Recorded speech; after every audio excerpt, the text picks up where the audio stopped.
Nnamdi Kanu sentenced to life imprisonment for terrorism in Nigeria.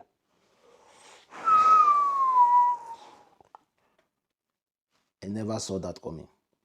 Or lie, I never saw that coming.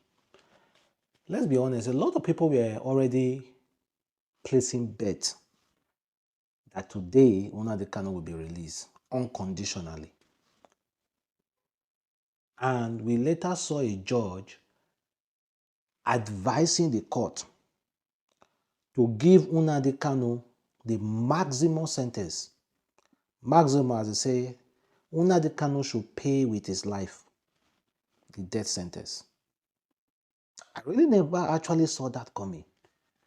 Then boom, about a few minutes ago, the court gave his final judgment and sentenced him to life in prison and 20 years again for another thing and 3 years for another count to run concurrently. What the hell? I never saw it coming. I never saw it coming. Although I'm not really persuaded, but I must temper justice with mercy. The court is moved by chapter 23, verse 23 of Matthew, in the book of Matthew, to the fact that, "Who unto you, scribes and Pharisees, hypocrites, for you pay tithes of mint and anise and cumin, and has omitted the weightier matter of the law, judgment, mercy, and faith. This you ought to have done, particularly, and must notice the words in Matthew 23 and verse 23, the word mercy. Our Lord himself is merciful. No matter what we do, is a merciful God. It is on that note that the court will follow this above admonition of Jesus Christ in the above passage and show mercy to the convicts. In addition, the death penalty globally is now being frowned upon by the international community. Consequently, and in the interest of justice, I hereby sentence the convicts to life imprisonment for the said counts 1, 4, 5, and 6 instead of death sentence. Life is sacred to God. With respect to count 3, he is hereby sentenced to 20 years imprisonment without no option or fine. For count 7, he is sentenced to 5 years imprisonment without no option or fine.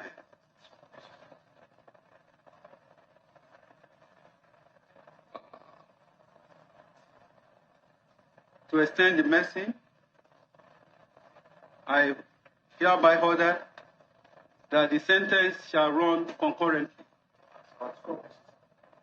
And due to the nature of the offenses that borders on terrorism and the attitude, violent nature of the defendants that I have taken judicial notice. The last adjourned date, he was so unruly and expressed violence, even was about to beat the security officers there. This morning, he repeated same. Wahala. So the judge was quoting the Bible. Said, okay, I would have given this Nnamdi Kanu death sentence, but life is sacred to God.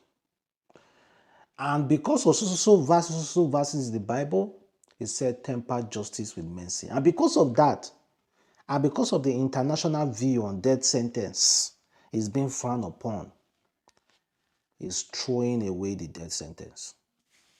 as advised. But he gave him life imprisonment for count 1, 4, and 5. And 6. Count 1, 4, 5, and 6. Then count 3. He gave him 20 years imprisonment without option of fine. Then count 2, 5 years. Then he said, to also temper justice with mercy, all those sentences will be carried out concurrently. And he also spoke about the unruly behavior of Nnamdi Kanu. Let me be honest, guys. We never saw this coming. I never saw this coming. And I do not think everybody saw this coming. I do not think anybody saw this coming. That means the protest, mean that they protest that day, is all for nothing. Now, many Nigerians will say, is this really justice? Because for me, for instance, which mouth I will get, say, just imagine which mouth I will go to say, oh, this is justice. And at the same time, I see the same government robbing mines and negotiating with armed bandits in some states. Sorry, guys, I cannot say this is justice.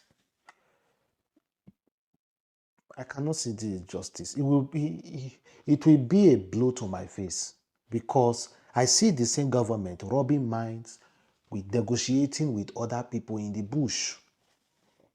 It's quite unfortunate. Life imprisonment. I never saw it coming. Never did I see it coming. And in another news, Gumi made a statement.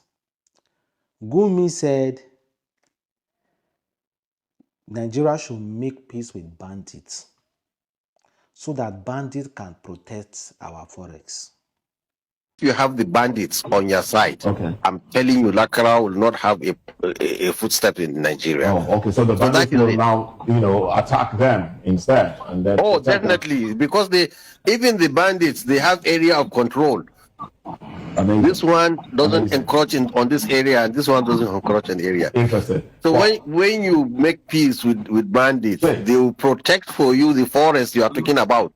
All right, Sheikh. Thank you very much. They prevent further kidnap, and then gradually and slowly, gradually educate them and civilize them. All right, this is a simple way out. Thank you very much, Sheikh. You need to spend money. You have the bandits on your side. You say you need to spend money. Nigeria.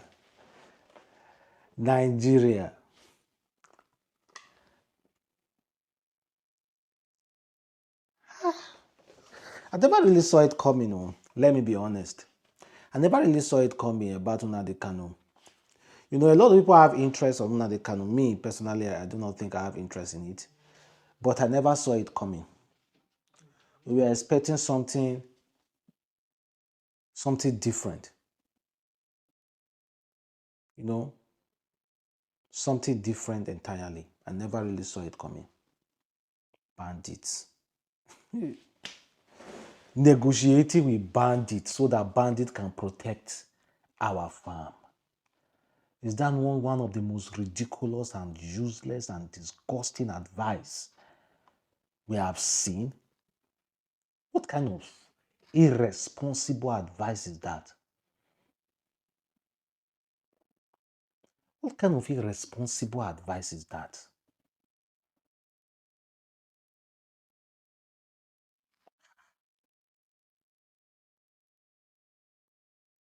What kind of irresponsible advices is that?